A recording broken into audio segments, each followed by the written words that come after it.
Assalamualaikum warahmatullahi wabarakatuh.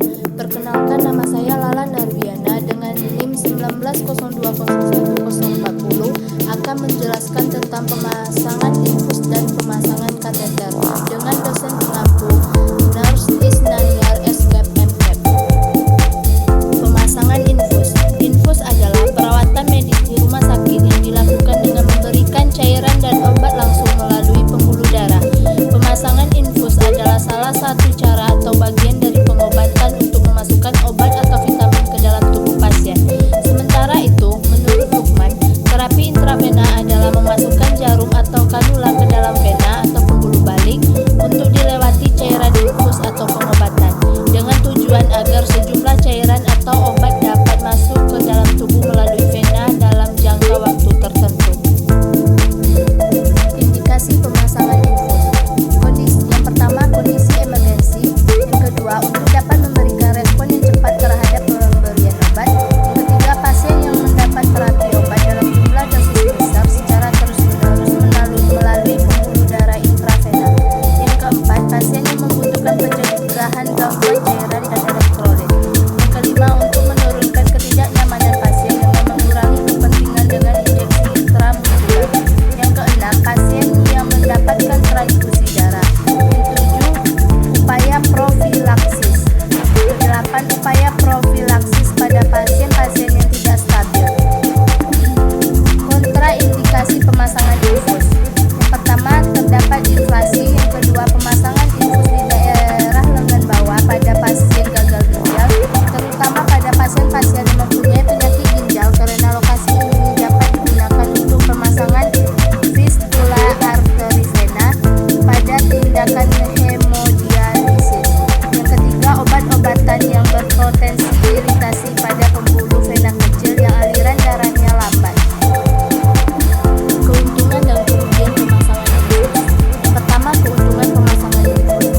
Keuntungan terapi intravena antara lain, efek terapeutik segera dapat tercapai karena pengantaran obat ke tempat target langsung cepat. Absorpsi total memungkinkan dosis obat lebih cepat dan terapi lebih dapat diandalkan. Kecepatan pemberian dapat dikontrol sehingga efek terapeutik dapat dipertahankan maupun dimodifikasi. Rasa sakit dan iritasi obat-obatan tertentu jika diberikan intramuskular atau subkutan dapat dihindari, sesuai untuk obat yang tidak dapat diabsorpsi dengan rute lain karena molekul yang besar. Iritasi atau ketidakstabilan dalam traktus gastrointestinalasis. Kerugian pemasangan infus. Kerugian terapi intravena adalah tindakan bisa dilakukan drug recall dan mengubah aksi obat tersebut sehingga resiko toksisitas dan sensitivitas tinggi. Kontrol pemberian yang tidak baik bisa menyebabkan speed shock dan komplikasi tambahan dapat timbul. Lokasi pemasangan infus. Tempat atau lokasi vena perifer yang sering digunakan pada pemasangan infus adalah vena superficial atau perifer kutan, terletak di dalam fasia subkutan dan merupakan akses paling mudah untuk terapi intravena. Daerah tempat infus yang memungkinkan adalah permukaan dorsal tangan, lengan bagian dalam, permukaan dorsal.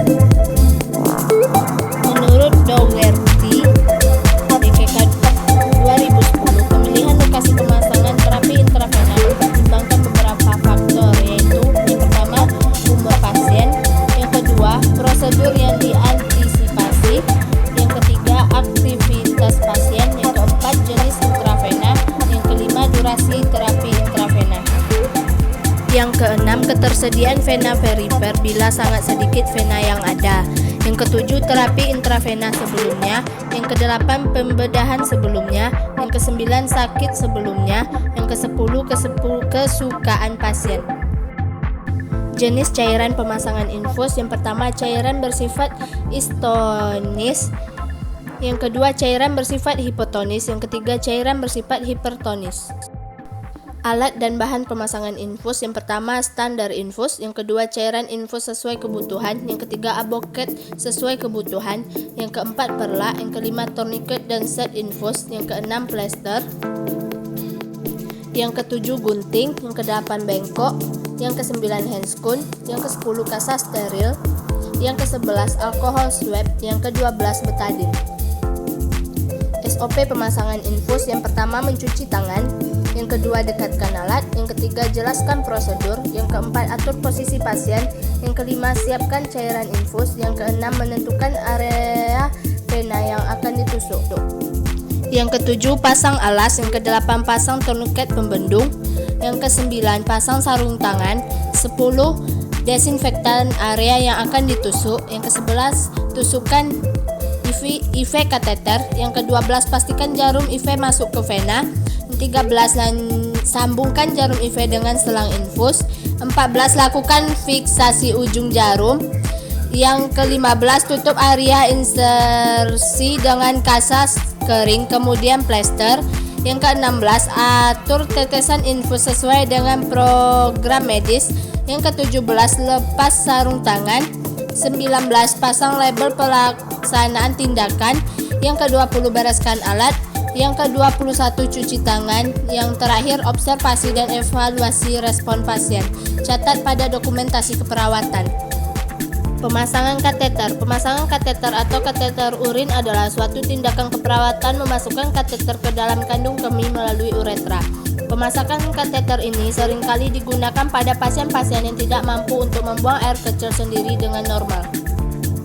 Tujuan pemasangan kateter: yang pertama menghilangkan distensi pada kandung kemih, yang kedua mengosongkan kandung kemih secara lengkap, yang ketiga orasi uretra apakah terdapat cyanosis atau lesi, yang keempat mengetahui residual urin setelah miksi, yang kelima memasukkan kontraks ke dalam buli-buli, yang keenam mendapatkan spesimen urin steril, yang ketujuh terapeutik, yang kedelapan kateterisasi menetap, yang kesembilan kateterisasi sementara. Indikasi pemasangan kateter. Indikasi pemasangan kateter terbagi menjadi dua. Yang pertama indikasi diagnostik untuk keperluan penegakan diagnosa, dan indikasi terapi atau untuk pengobatan. Yang pertama indikasi diagnostik pemasangan kateter. Yang pertama mengambil spesimen urin tanpa terkontaminasi, yang kedua monitoring dari produksi urin, yang ketiga pemeriksaan radiologi pada seluruh saluran kemih, yang keempat diagnosis dari perdarahan saluran kemih atau obstruksi saluran kemih. 2. Indikasi terapi pemasangan kateter. Yang pertama retensi urin akut, yang kedua obstruksi kronik yang menyebabkan hidronefrosis, yang ketiga inkontinensia urin, yang keempat inisiasi irigasi kandung kemih berkelanjutan, yang kelima dekompresi intermiten pada gangguan kandung kemih neurogenik, yang keenam pemeliharaan kondisi higieni atau sebagai terapi paliatif. Jenis-jenis kateter: yang pertama intermittent kateter, yang kedua indwelling kateter, yang ketiga kondom kateter. Alat dan bahan pemasangan kateter: yang pertama handscoon steril, yang kedua handscoon on steril, yang ketiga kateter steril sesuai ukuran dan jenis, yang keempat urobag, yang kelima derlobang steril, yang keenam jeli, yang ketujuh lidocaine 1% dicampur jeli masukkan dalam spuit, yang kedelapan larutan antiseptik tambah kasa steril, yang kesembilan perlak dan pengalas, yang ke-10 pinset anatomis, yang ke-11 bengkok, yang ke-12 puit 10 cc berisi aquades, yang ke-13 urinal bag, 14 plester, 15 gunting, 16 lampiran. SOP pemasangan kateter urin secara umum. Yang pertama tahap prainteraksi, yaitu melakukan pengecekan program terapi, mencuci tangan, menyiapkan alat. Yang kedua tahap orientasi, memberikan salam dan menyapa nama pasien. Yang selanjutnya menjelaskan tujuan dan prosedur pelaksanaan, menanyakan persetujuan dan kesiapan pasien. Yang ketiga tahap kerja, yaitu menjaga privasi pasien. Selanjutnya mengatur posisi pasien, memasang perlak dan pengalas, memasang pispot di bawah bokong pasien, menyiapkan plester fiksasi kateter dan label waktu pemasangan kateter, membuka kemasan luar kateter dengan tetap mempertahankan kesterilannya, menyiapkan pelumas pada kasa steril dan dijaga kesterilannya. Selanjutnya memakai sarung tangan. Selanjutnya, tangan tidak dominan pegang penis pakai kasa steril. Desinfeksi dengan tangan dominan dengan menggunakan kapas sublimat dan betadine sol pada muteus uretra. Selanjutnya, mengganti sarung tangan steril, memasang duk steril. Selanjutnya, memasukkan jari anestesi dan pelumas pada uretra Selanjutnya, pilih Foley kateter sesuai ukuran. Selanjutnya, masukkan Foley kateter ke uretra secara perlahan dan sedikit mengangkat penis sehingga urin keluar. Selanjutnya, menampung urin pada botol bila diperlukan untuk pemeriksaan. Lagi Foley kateter kira-kira 5 cm ke dalam bladder.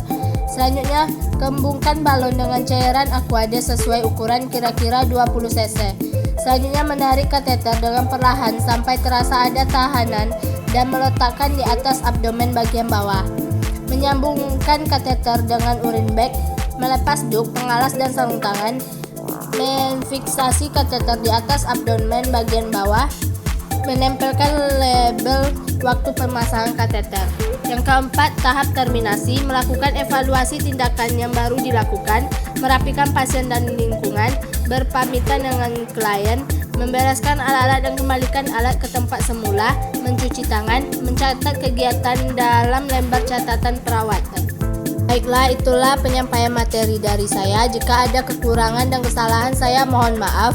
Semoga materi yang saya sampaikan bermanfaat bagi yang mendengarkan. Sekian, terima kasih. Wassalamualaikum warahmatullahi wabarakatuh.